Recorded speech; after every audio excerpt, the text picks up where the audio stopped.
Why would a teacher vanish? Right after her car was found still running, headlights on, and her lesson plans scattered across the road. 9:42 p.m., Pine Hollow Elementary, Oregon. The night air was still. A single sedan idled outside the school, exhaust curling in the cold. Inside, no driver. The door hung open. Papers fluttered beneath the glow of the parking light. Emily Carter, 27, had stayed late to prep her students' field trip list. She'd sent her sister a text, "Leaving now," but that message was never read. When Sarah arrived 20 minutes later, the engine was still humming. The driver's seat was warm, but Emily was gone. Main suspect, Ryan Hale, ex-boyfriend. Police first thought she'd stepped away. Then they found her tote bag in the back seat.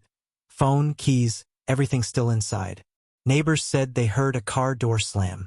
One described a shadow moving near the gym entrance. But no one saw Emily leave. By morning, the car was taped off, frost forming across the windshield like veins. And one question echoed through the small Oregon town. If she never drove away, who did? The next morning, 7:13 a.m., police reviewed every second of security footage from the school parking lot. At first, nothing. Just an empty car idling beneath a flickering light. Then, at 9:44 p.m., a dark shape crossed the far end of the camera. Too blurred to identify, but something about the movement felt wrong. Evidence log, camera number 3, East Wing. The figure circled Emily's car once, then vanished behind the gym. 30 seconds later, the camera froze. Static. Then darkness. When technicians restored the feed, the final frame showed Emily's reflection in the driver's side window. But she wasn't facing the car. She was looking toward the camera. Investigators compared timestamps. That image appeared 5 minutes after her last text. 9:47 p.m., last text sent. Sarah broke down when they showed her the still. She said Emily hated being photographed. She never looked straight into any lens. Detectives checked the staff lot. Only one other car had left around that time, Ryan Hale's. He said he was at home, but his phone pinged right across from the school at 9:46. Now the question wasn't where Emily went. It was who she was looking at before she disappeared. Evidence recovery, 10:12 a.m., Pine Hollow, Oregon. Detectives combed through Emily Carter's phone. Searching for a reason, a teacher would vanish after school. The last text she sent was just 2 words. "He's here." No timestamp after that. No replies, just silence. At first, investigators thought it might have been a student's parent, someone dropping by. But when they checked her contact list, there was no he, no unknown numbers, no new messages. Her mother said Emily rarely dated. Her colleagues said she stayed late most nights, grading papers or hanging up artwork her students made for her. But one friend hesitated before whispering. She mentioned someone. Watching her car lately. 10:48 a.m., phone data trace. The signal pinged twice, first from the school lot, then from a rest stop 12 miles away on Forest Route 9. The phone was found face down in the dirt, flashlight still on, battery still warm. Inside the Notes app was one unsent draft. He said I remind him of someone he lost. Unsent note, 9:50 p.m. That was the moment detectives realized this wasn't random. Someone had been watching Emily, tracking her patterns, her routines, her nights alone in the classroom. And "he's here" wasn't a warning. It was recognition. 12:17 a.m., Forest Route 9 Rest Stop, Oregon.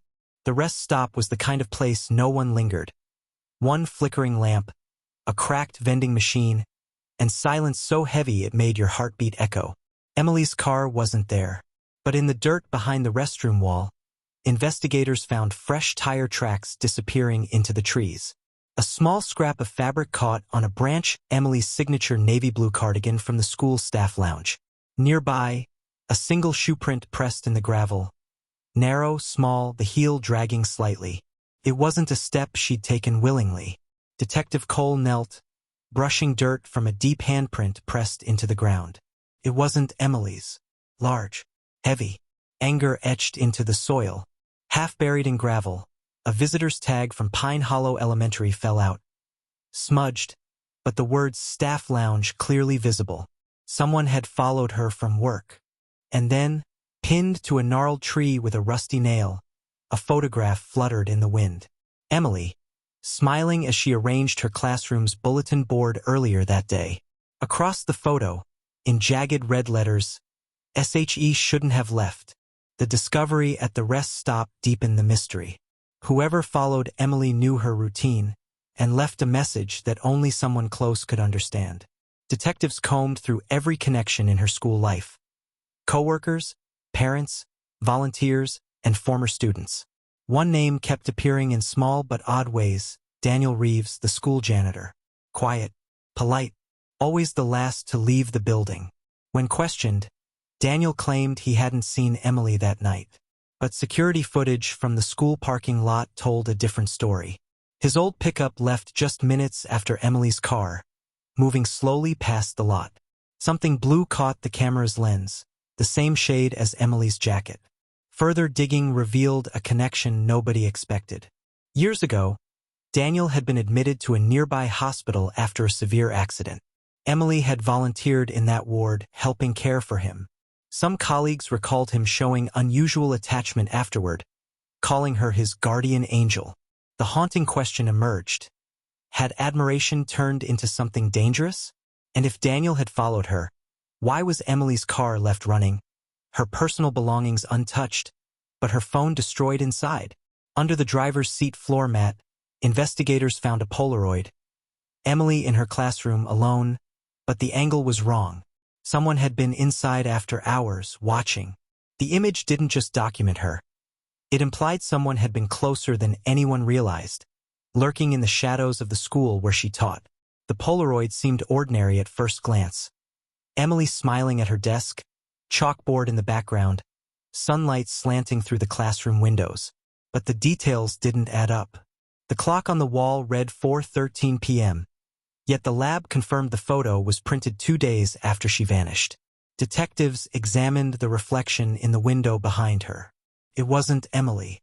A taller figure loomed, wearing a uniform that matched school maintenance staff. Daniel Reeves was brought in again. He insisted he hadn't taken the photo, claiming his Polaroid camera had been stolen.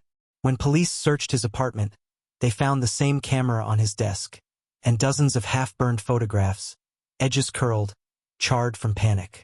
Each image captured classrooms, hallways, and teachers, but one detail persisted in every frame: Emily's blue jacket, as if she had been monitored for months.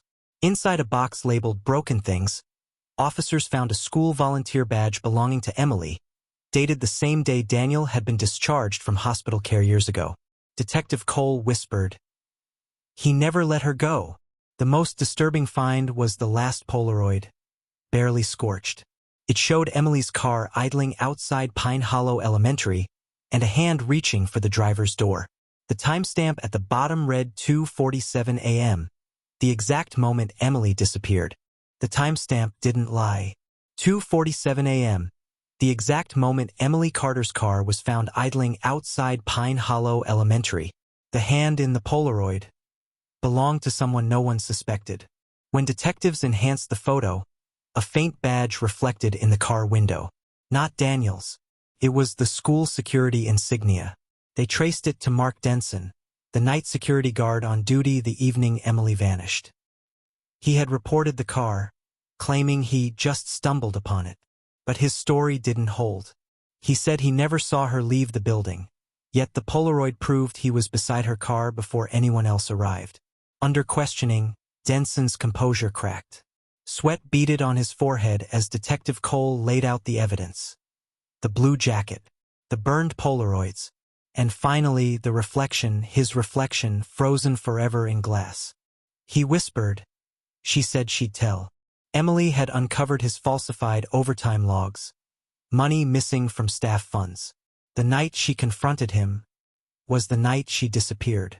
Search teams combed the school grounds. In the maintenance tunnel beneath the East Wing, an area Denson had exclusive access, they discovered her necklace, clasped tight. DNA confirmed what the town had feared for months. The person tasked with keeping students safe had become the very danger Emily had warned about. Her story became a symbol, not just of loss, but of courage, of truth that refused to be buried. At the vigil, her mother held Emily's photo to the candlelight and whispered, "She stayed late for her students, and the world owes her justice." If you believe stories like Emily's deserve to be heard, subscribe to the Veil of Secret, where every silence hides a truth waiting to be uncovered.